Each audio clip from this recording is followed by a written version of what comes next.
Welcome to Yoga Biz Camp with myself, Michael J. I'm a yoga business coach with 25 plus years of experience as a creative, a total tech geek, and a yoga business owner. There is so much information in this episode with Danielle. She's going to talk about how she implements her leadership skills and how that translates to building her team up to have them love their job, to feel seen, heard, known, and lovingly challenged. Enjoy this episode. Welcome to another episode of Yoga Biz Camp. I'm super excited to have somebody with us today called Danielle Barbeau. Welcome, Danielle. Thank you so much for having me. I'm so thrilled to be here today. So Danielle Barbeau is the owner and CEO of The River Yoga, an independent studio with 3 locations in Denver, Colorado. Danielle is passionate about creating spaces for connection, community, and belonging. I love that. She cares deeply about developing leaders and strives to ensure her team feels seen, heard, and lovingly challenged. We will get to that. She is an Enneagram. Is that right? Enneagram? Sure is. All right. 3, yeah. Aries, an oldest child. Danielle loves a good goal and seeks to see possibility in every obstacle, and there have been many. Danielle has been an avid practitioner of yoga for 20 years, a teacher since 2010, studio owner since 2013. She's an ERYT 200, RCYT, RPYT, and also holds an MA in Leadership Studies from University of San Diego. Can't wait to get into that. And when she's not on her mat or in the studio, you will find her adventuring with her 2 sons, Hendrix and Jasper, in the beautiful Rocky Mountains and beyond. So it's so great to have you here. I also want to give a little extra lead into you, and this is from a co-friend of ours, Laura from Walla Software. So this is exactly what she says about you. Danielle is the owner of The River in Denver. She's truly one of the best leaders and passionate owners I've ever met. She's developed and retained such a fantastic group of employees, and I'm blown away by the community she's built in Denver. I think she likes you. Well, the feeling is mutual, and those words mean a lot. Yeah. So welcome. I love to. So did you go to school for leadership before, right? That was my graduate degree. Yeah, I actually did my undergrad in Boulder and spent a good handful of years working in higher education in a variety of different capacities. Pre-yoga business world. Yeah.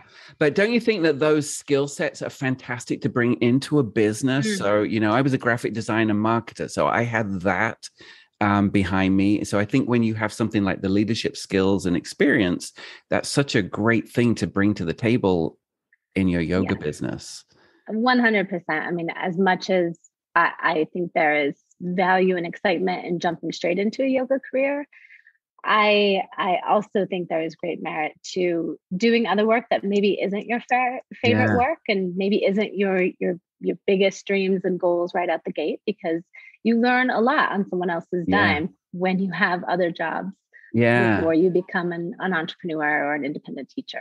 And certainly my work in education, I worked in international studies, has also been a lovely complement to doing things like hosting retreats now. So it all has melded together in a variety of ways. Isn't that lovely? And so what was your initial journey to becoming a yoga studio? If you can kind of give a brief path of that journey from I'm sure it was from your career to loving yoga to being an owner. Like, how did that kind of happen?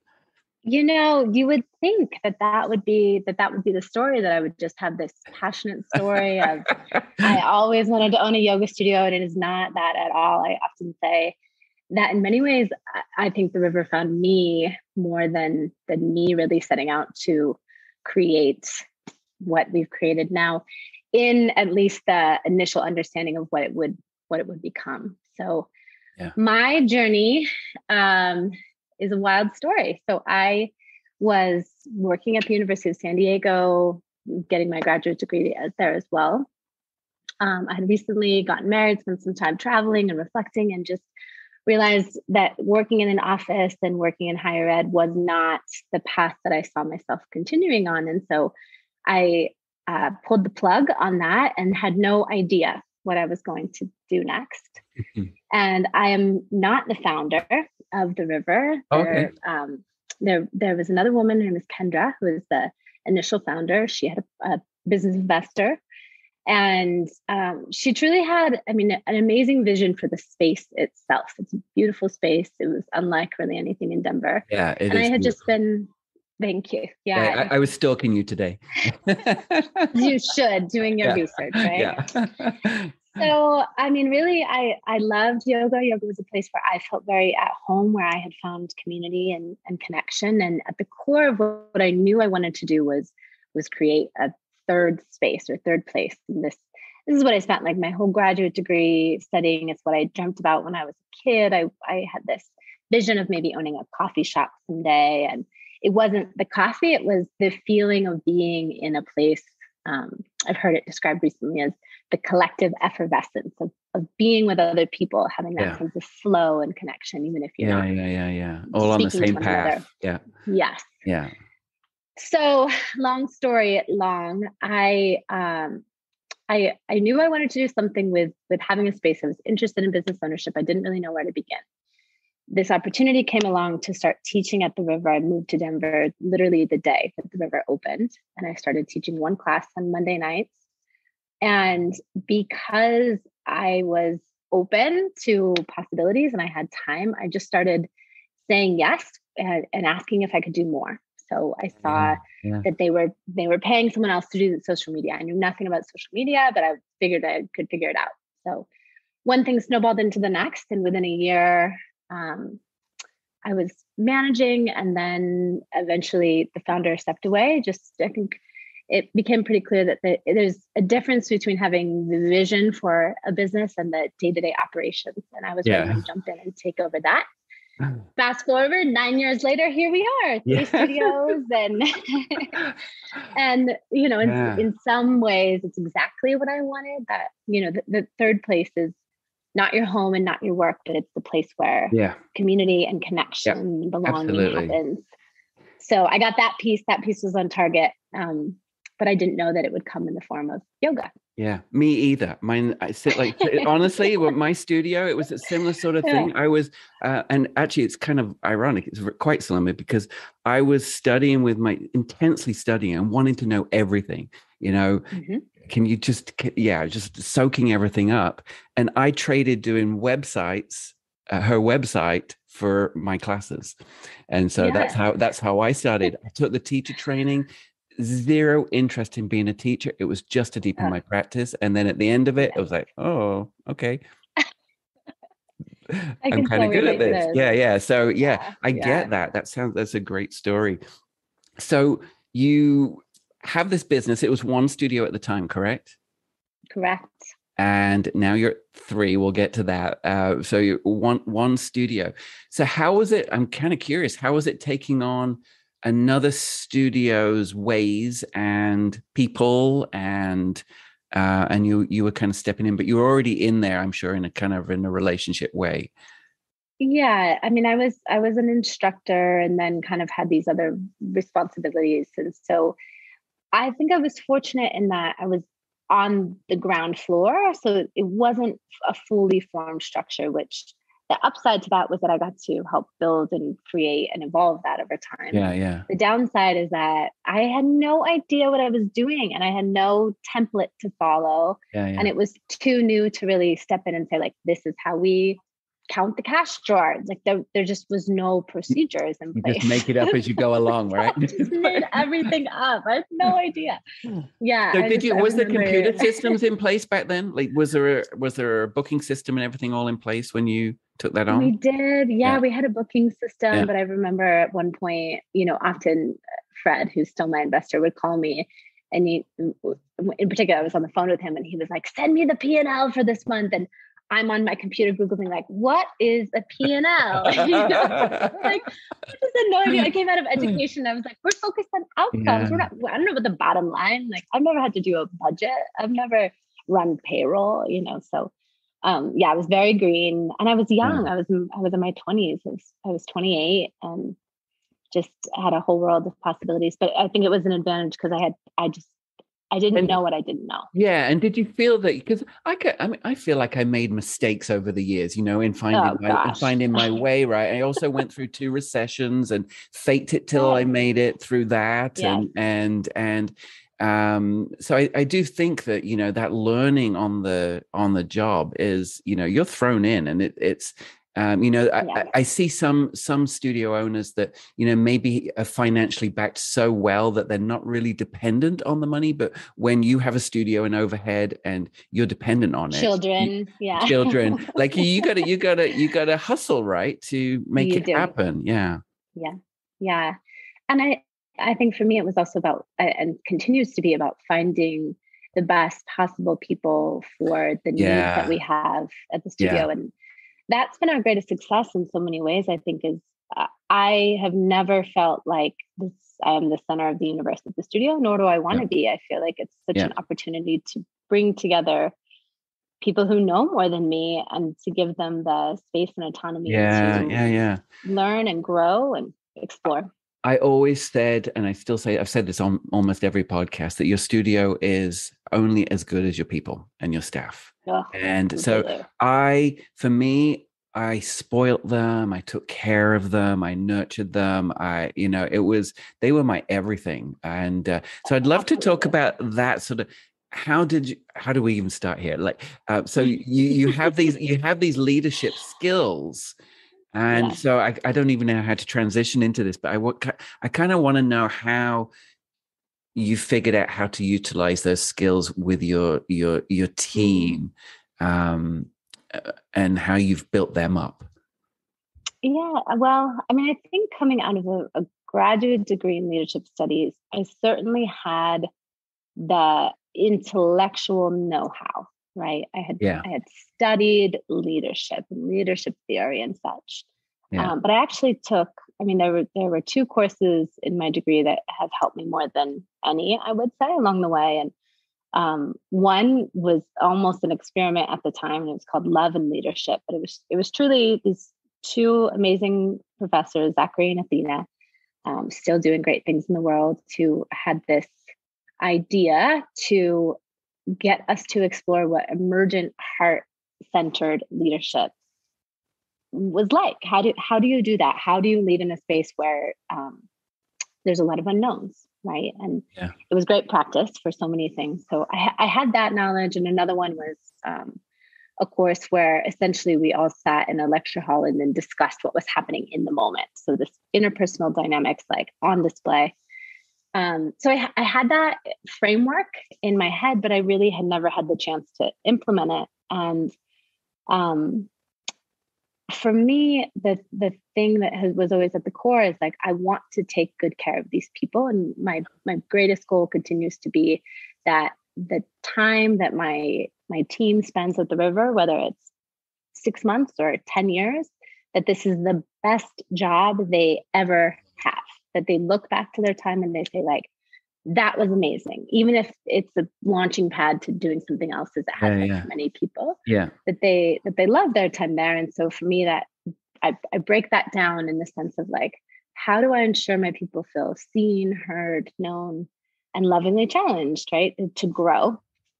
And so in not knowing a lot about business, one thing that I was really clear on was my core values and the mission, vision, and values for the studio. Oh, I'm so glad you said that. Everything. Literally, my team's probably so sick of me being like, what are the studio values? But at the same time, it's like, if we don't have that, we don't have anything. And honestly, so I feel like I've repeated this on every podcast, because it really is. It is the absolute core of the business. And it is, we hear this a lot, but the Northern Star, it keeps you on track. Like, it really, in every sense, what you buy, what classes you put on, who you hire, like everything. And I was looking at, you have some great core values. Like, you really was that something that was easy to you from the beginning? Like, easy. What's easy? Oh, no, actually, core values are not easy. They're probably the hardest thing you can ever do, actually, right? But like, did you start with them? Yeah. It's one of the first things that I did, really, when I took over ownership of the business was say, like, we need to be really clear about who we are as a studio, what our mission, vision, values are. And so we went through an exercise, and now going into coming up on our 10th year, we're doing it again. We just added a new value. We just rewrote our vision, and we're doing visioning for the next 10 years because I love it. We need to be thinking ahead. And I feel, in this moment of time with the great resignation happening, grateful to be a bit ahead of the curve in many ways on, we have always strived to create a workplace that felt equitable and like you could be a human, not a robot. And so that, especially right now, it just feels very pronounced that there are people who are just seeking to work inside of a place where they feel like they get to be humans. And that's what we've always tried to do. I'm curious, I never told my teachers how to teach. Like I always had, the safety stuff and everything I wanted in place, but I never wanted to interfere with who they are as teachers. Do you the same thing?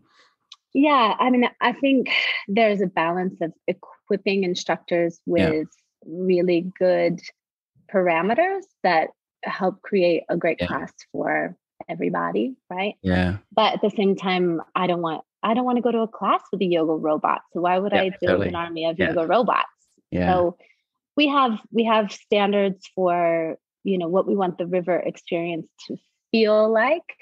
And at the same time, we give our teachers a lot of room to interpret, what a power vinyasa class looks like for them. Can you help other studio owners with how you go about onboarding somebody into your team? Yes.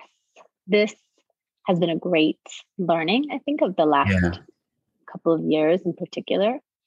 I think the thing that resonates most with me is that if you want to create an equitable workplace, the best thing you can do is be really clear with your team about what your boundaries and expectations and compensation and all of that. And I think just for so long in the yoga world, it was like, you get hired to teach, and then like 2 weeks later, you're like, so am I getting paid? Like how much? And there's no do I submit an invoice? Like, you just hand me $20. Like, I don't know. And because of this like heart-centered space that we're in, and there's so many people with just, we tend to lead with emotion and feeling, and we should, right? We're yoga teachers who want to be in our bodies, in our heart space. But for us, we have really tried to get really clear, and I will say my team has been so helpful in doing this as well, about what our processes and our policies are. So we've shifted towards doing auditions for instructors twice a year. And we ask instructors for a 6-month commitment, really, to their schedule, knowing that life happens. And if we give you a class till the end of time, there's just not this sense of like, when do we check in if this isn't working anymore? Yeah. So we give 6 months, and then we do a fall, winter, and a spring, summer schedule. So the expectation is that when we hit those timelines, classes and schedules and things may shift a bit. And it's a nice place for us to build our culture of feedback, right? So that when we hit those times, we can give feedback to our team about what's working and what's not working, and then also hear from them. But what you've also done there is you've set it up too that your clients expect that classes can change quarterly. Yes, they can.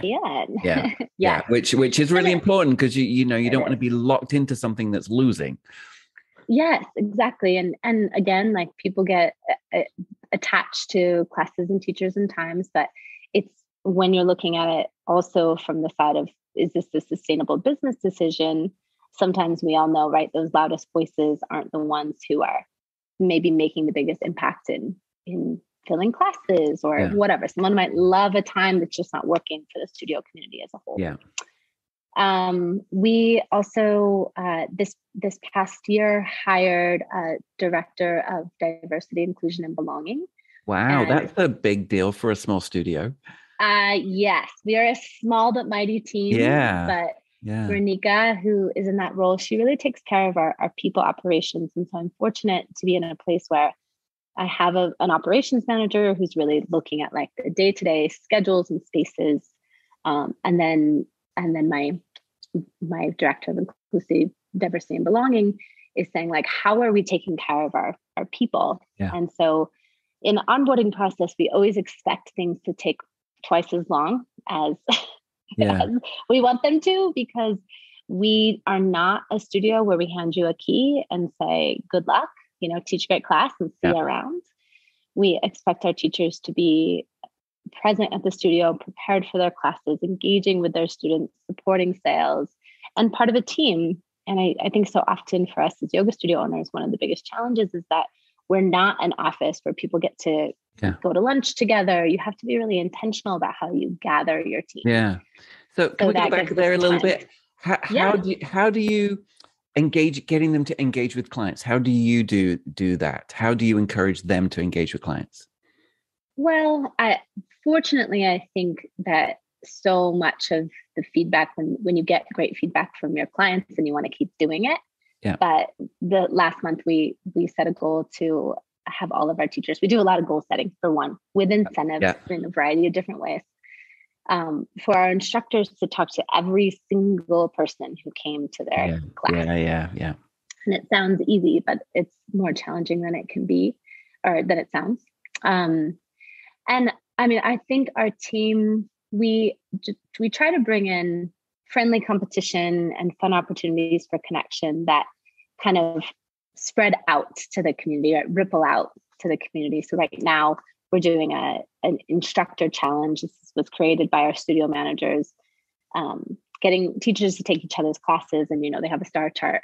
But now our students are saying, like, where's our star chart? And we haven't done a challenge in a little while. And it's such a simple thing. But I think our instructors, just in the culture of repeating constantly that what we're really about is community, that value is so present that if you're just coming in and out, not talking to anyone, you don't feel like you're in line with the culture of the river. Yeah. My thing was my teachers had to say, look everybody in the eye and welcome them by name. It was like I wanted them acknowledged when they came in. That was huge. So there's another one back to what you just spoke about too. And I think this is where a lot of studios really miss, but teaching so you've onboarded them, but teaching them that sales is important. It's a tricky one in the yoga world, but I think we're getting a little bit clearer now than we used to. I think so. I think back on my journey, one of the decisions I was most afraid to make was hiring front desk staff. Yeah. Because I could not see where we were going to get the money to pay these folks. And it's like replacing yourself, right? Because you know how to talk, you know how to sell a membership easily. Yes.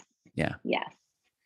And the first person, who was Catherine, that I hired, I mean, it just made a world of difference. She paid for herself many times over. Yeah. Because I was, of course, like running around, I don't know, making sure that we had all of our supplies and that the toilet was getting fixed and the teacher was showing up on time, and paying the dedicated person to just be the friendly face. And now I think this is something we really know in the industry, but if for folks out there who don't have desk staff yet, they are so worth investing in. Yeah. And so we training. Really see, and training and ongoing training, not one-time training, training all the time in many ways and in different layers. So, so we really treat our front desk team, our studio team is what we call them, as our sales team.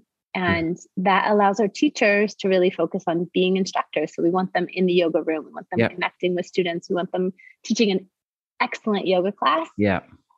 So that then the students come and ask, like, how do I come back? That was an amazing class, and our sales team can jump in and have their sales scripts ready and authentically be able to sell yoga, because we all know, if you're in this industry, you know that you're not losing anything. You're pushing something or selling something that is so aligned with values, and we see it transform lives. So why would you not?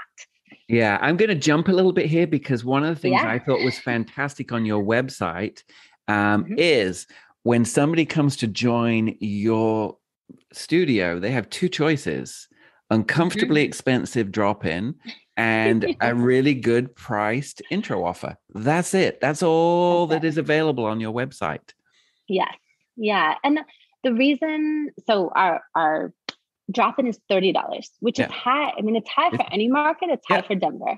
Yep. And it's because we don't want you to come once. And if you're going to pay for a drop-in, you're already committed to the drop-in. You don't care really. Totally. Maybe you're from out of town. You're going to pay $20 or $50. You just want to go take a yoga class and that's it. You're only committing to an hour. And you're going to judge the studio on that one teacher, one class, one experience.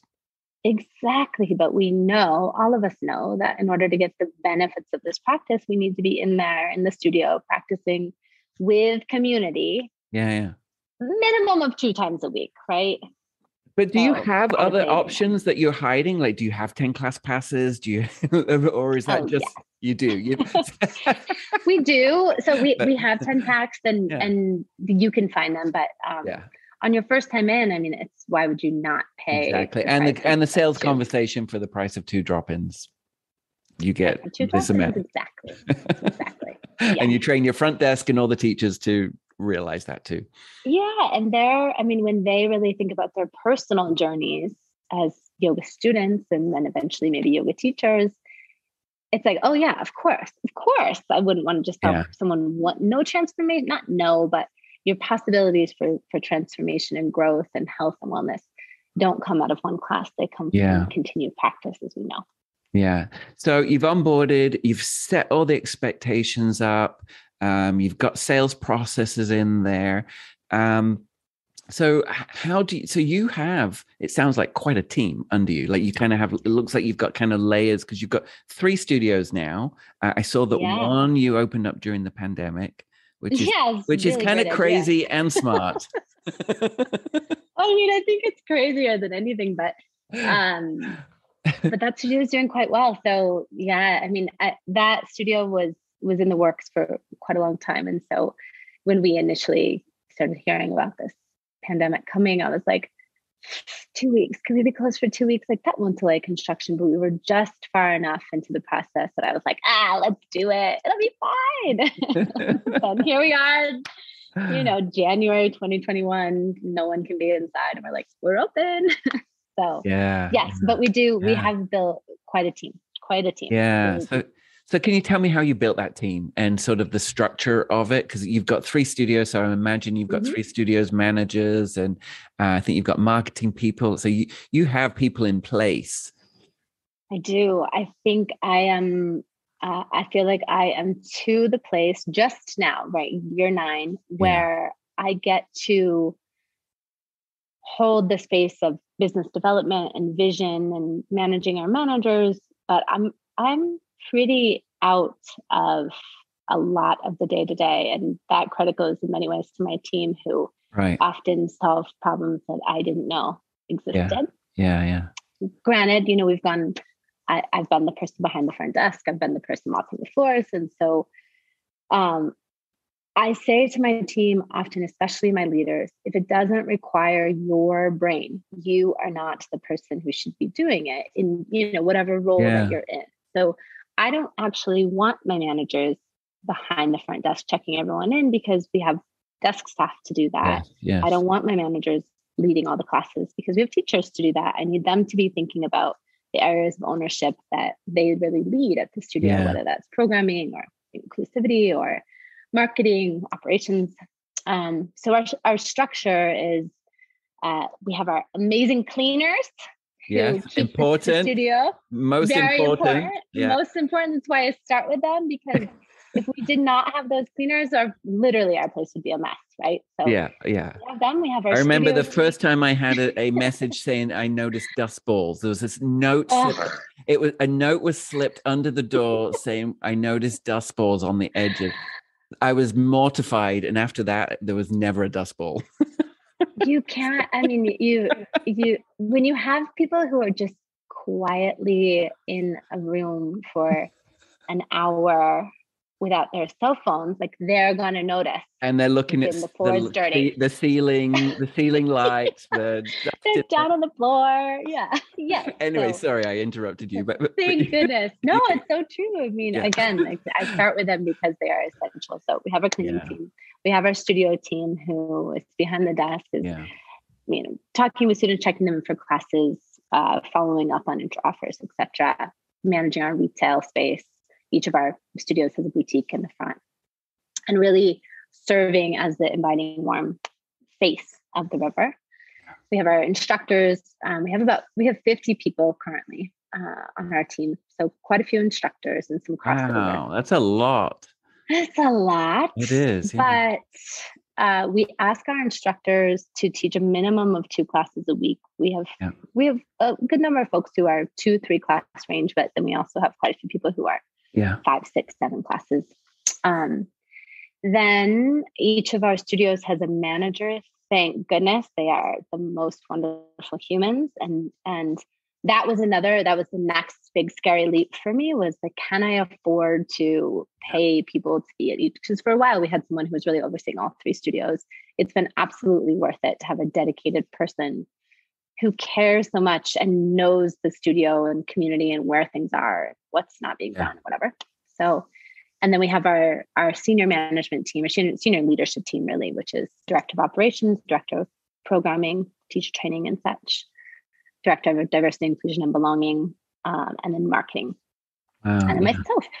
So, and fortunately, I will also give a shout out to our admin assistants who support our leadership team, because Lord knows we need them. So that structure, I think, has grown out of recognizing what I'm not good at. But the fact, but you have been in those roles. Oh my gosh! Right? So I mean, how great is it that you've been in all of those roles, so you actually know absolutely what all of those roles need. But the secret is they're all doing all of those roles better than I ever did any of them. I love it. But that's a testament to you, right? It is a testament to you that you've been able to put this great team together, and I love it. So there must have been that moment where you were taking it along on your own, and then when you're jumping and going bigger, they're like, that's a big decision, right? Because it's quite an operation you're having to manage now. Yeah, it is. And in some ways it's more challenging than ever. In some ways it's easier. The best bit of feedback I think I maybe have ever gotten from my team, my director of operations, we were talking, and I was saying to her, she has in so many ways really shown me what a great manager looks like. She holds people accountable. She has clear boundaries and expectations. She's really helped us build clear policies, etc. Yeah. And so I'm complimenting her. I'm like, Whitney, you are an amazing manager and a great leader. And I'm really grateful, because it shows me the places that I'm not as good at that. And she looked at me and she said, I'm going to preface this by saying this is the best place I've ever worked. And no, you are not a good manager. You are a leader. And that's what we need you to do. So don't manage. We'll take care of that. I love it. Like, thank you, Whitney, for also helping me see, the places that I've grown out of in so many ways too. So you've got this team, and now you've got to communicate with this team. And I know, I've been on from the ownership side and as a teacher side, getting the emails for subs and people not responding to emails. And so but I think I'm not sure how your journey has been. I think yoga studios used to all be contractors. Now we're seeing a lot more a switch to employees, which is great, because yoga teachers have had zero rights or anything. Yeah. And so that kind of helps. So how do you keep, can you tell me the systems? Like, what do you, you must have some really juicy stuff on how to, and the expectations that they have to respond, right? Yes. Yeah. Yes, definitely. So we use Slack, and that has been so much better than email. I can't imagine doing email anymore, right? Yeah. But we ask quite a bit of our teachers in terms of communication and staying up to speed on things. We did make the transition from contractors to almost exclusively employees. The only folks that we really still have as contractors are people who don't have a dedicated class on the schedule. So they might be a sub or filling in here and there. But really it was COVID that pushed me over the edge for that, because when the PPP was rolling out, and my instructors just didn't have a safety net. Nothing. And they're all trying to get unemployment and just disaster. So I was like, if this continues to happen, like we can't take care of our people the way I want to be able to take care of them, and I want to be able to offer benefits, etc. So W-2 employees, which also means we get to ask a bit more. Yes. We have created just consistency, I think, in our communication rather than an email here, a Slack message there. I send an update on Monday and I send an update on Friday. And in between, Slack is lovely for the different channels that you can. So are you communicating with everybody, or are you communicating with your management team? So you're going out both. Yeah. So on Mondays, really, it's just like a quick, like, hey, everybody, welcome to a new week. Here's important things that are going on. It's announcements for the week. It's important dates. This is probably an update I won't do forever, but it's just like, here's the start to the week and what's going on. Fridays are days that I post goals. So if we have an intro offer goal or a membership goal, I share an update on what's happening with those goals. And right now our studios are competing against one another for that's fun. intro offers, which is very fun. Yeah. And for simple things, right? I think it's easy to think like, oh my gosh, do I need to build this like huge bonus structure? Like, no, we're competing for a pizza party. And people are jazzed, like it's a pizza party. You found their love language. Yes, we ask everyone their love language, and we do retail incentives and a variety of different things. We just launched we call it our Magic Maker of the Month, where it's like an employee of the month, but they're nominated by other instructors on the team or staff members on the team, and then they get a cool sweatshirt if you're the Magic Maker of the Month. So bragging rights, which is very important. Yeah. So Monday, Friday, just kind of like bookend the week. I'm not in the studios very often. So for me, I've found that that's a way for me to still stay connected to my team, even if I'm not standing behind the front desk. Yeah. Again, because it's not really where I'm best used. Wednesdays, I meet with my leadership team. And then monthly, we do a strategic planning session just with our senior leaders. I have this goal. So I always have a word of the year. Currently, my word of the year is rest. And in thinking about that, I've been attempting to plan my time the way I plan a yoga class, with a warm up and integration, and then some sun salutations, the peak pose, and then we wind it down. And so I structure my weeks that way. Mondays kind of ramp up. Wednesdays are always my big day with talking with my leadership team. And then I wind it down. And on Fridays, by 2 p.m., I'm off with my kids doing whatever I'm doing. Yeah, I'm done by noon on Friday. As you should be, right? I start early something fun, right?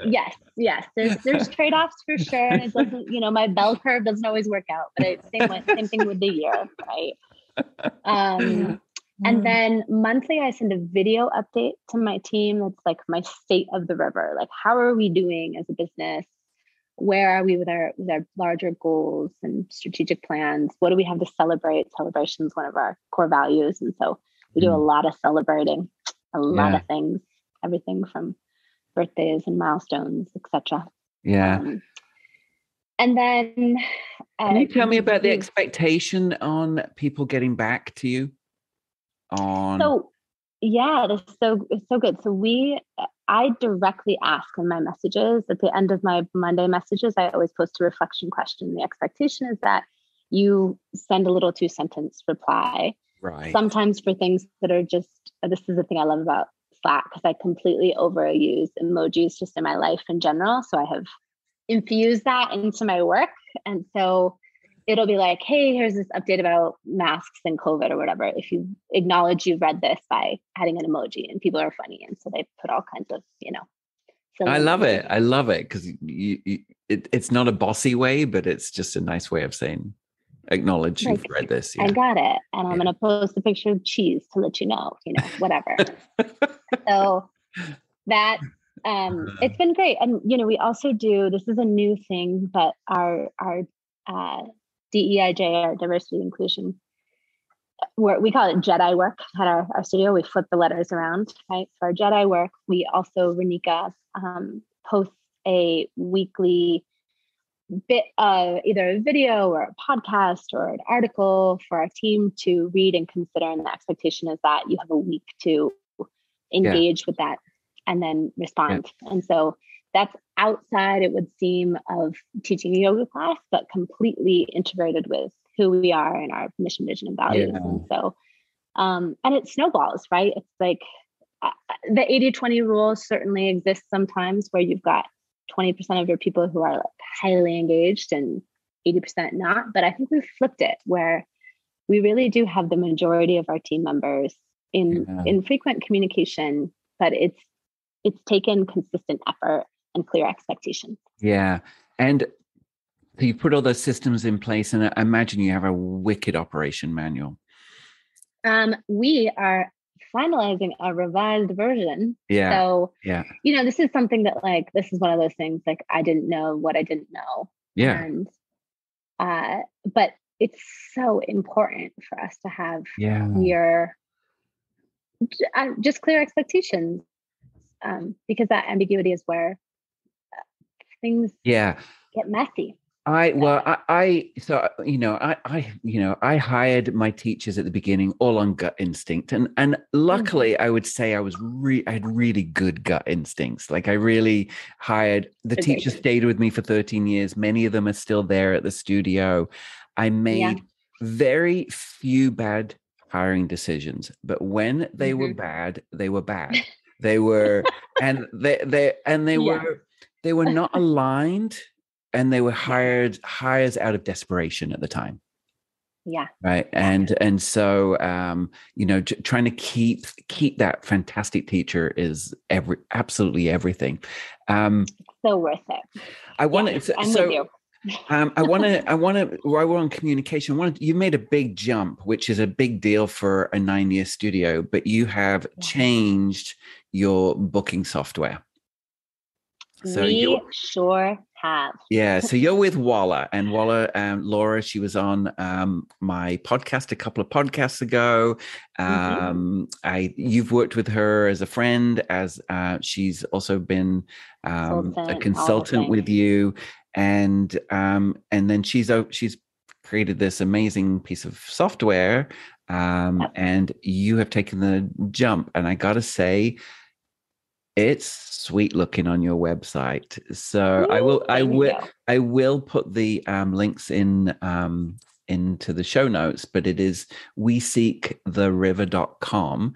But your schedule looks so nice. It's just super, super clean, easy to book. Tell me about that. As a big decision when you've had a studio management software for a long time. Yeah, I think it was a huge decision. It still continues to be something that it's like learning a bit of a new language, moving from one software to another, where in one place you called things one thing and you're trying to do the same thing, but it's called something different or set up a different way. But, I think for us, it was, again, looking at, like, where is the friction happening for our students in our community? Like, what is it hard for them to do? And in lots of ways, we were just kept bumping up against these challenges with the previous software, where it wasn't nimble enough. It wasn't fun to use. Right. And I think in our day-to-day lives, we're so used to things looking pretty and being very user-friendly and feeling like when you engage with the software, it's like chatting with a friend, and there was just this, like, level of customization and personalization and being really forward thinking about the industry that Walla had that I didn't see. Yeah, elsewhere. And some software can get in the way of creating a sale, right? So I know I have one student that was killing it on intro passes, but she was selling the intro pass separately, just on a Wix website, so that it was an easy one-click kind of Apple Pay, PayPal kind of purchase. Yes. And then she would have to duplicate all of that into her booking software just to get the sale. So I think that's, the software has to help enable an easy sale, right? Well, I think especially now, I never feel like I'm competing with the yoga studios down the street. I know most of the studio owners in town. I love them. I think that they're doing great things in their neighborhoods or even in some of the same neighborhoods that I'm in. Our competition is the internet and laziness. Like we, for someone to make the effort to decide they want to come take a class, they're going to go to a studio, they're going to look at the times and book it and drive there and park and blah, blah, blah, all these things we know. It's a big deal. It's a big lift. So get over the insecurity of walking through a yoga studio the first time on 100%. Top of that. Yeah. Yes. What do I wear? What do I, all of it. Are they going to be nice? Yeah. Are they going to teach weird stuff? Am I going to have to own, all those things? Yeah. So for me, Walla was just, it was a risk, but that's not something I'm averse to. And also I just got to the point where I was like, it can't be worse than what we're doing now. And like, let's give it a try. And the feedback has been really great. And I'm excited to see Walla grow. That's another thing for me was like, we're getting in at a time when they're new too. And so they're really open to feedback. And for the folks that, if you go back a couple of episodes and Laura gives a really good description of her product, but it's very interesting on the personality psychology stuff. And I think after talking to you a little bit today, I kind of think that kind of it feels like that approach would jive with your personality and your approach. Very much so. I mean, it's treating our students like people, and we want to get to know them as the humans they are, even though even like we were talking about before, when we're selling you an intro offer versus a drop-in, it's because we want the best for you. Yeah. We want you to experience the transformational benefits of yoga and yoga in community, right? Because hooray for a home practice, we should all be doing that as well. But there's so much value to the commitment of showing up at a studio. And so it was definitely the psychology and personality bit for me with Walla. And also just easy features for you to be able to refer and invite friends. Like when you book a class, a little thing pops up and it's like, do you want to bring a friend? Do you want to buy your friend a class? It's like, yeah, I want to buy my friend a class for sure. I'm going to invite this person to come. And so small things like that. We also have sold more gift cards than we have ever sold in the history really? Ever. Just by small tweaks to our website, and also the way Walla sells gift cards they look pretty and they're fun and you want to send them to someone.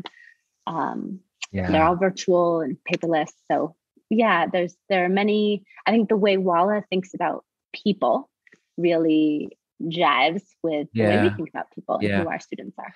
I'm really excited about Walla. I really am. There's not many, it feels like over COVID, there was like a ton of software companies all of a sudden came out of the woodworks. And then all of a sudden now it feels like they're weaned down to a few. And I think Walla's one of the ones that is going to really lead there.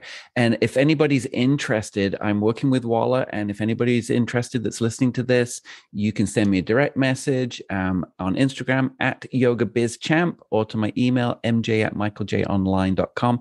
And I'll hook you up and get you a demo with Walla software. I think it's amazing. Glad. Do it. Do it. It's really good. At least stuff. Explore. Yeah.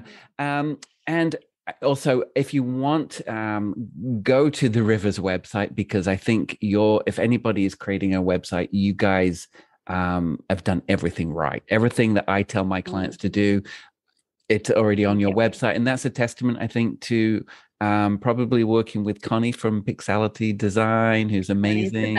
She is the best. She's amazing. She is. And I love, top right, it says new here. That's the magic place where you need to put that button. Yes. And again, that comes from science and research. And it's like, I do not, this is not my thing that I'm an expert in. So finding the experts in your field. Yeah.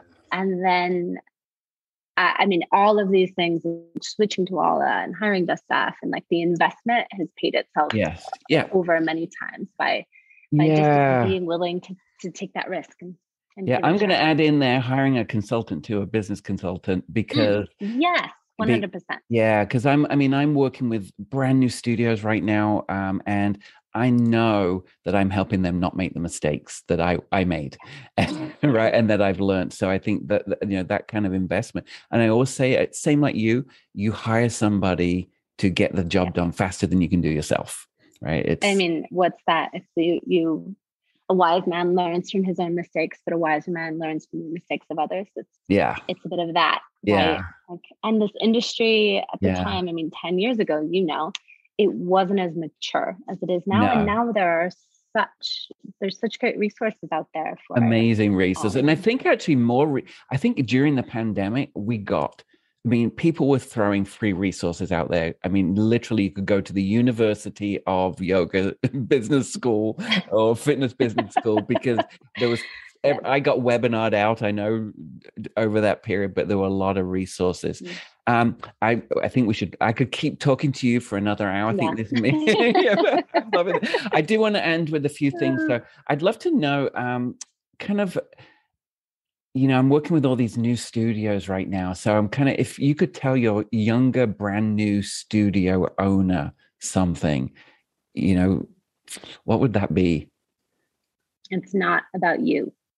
I think so often in this industry, we can get in our own way. And when I am asked, or I hear new teachers say, like, I think I want to open a yoga studio, I'm always like, well, is it because you want to teach? Because if your passion is teaching and you want to be the most knowledgeable instructor, and that's the place where you shine, learn to be a teacher's teacher and teach.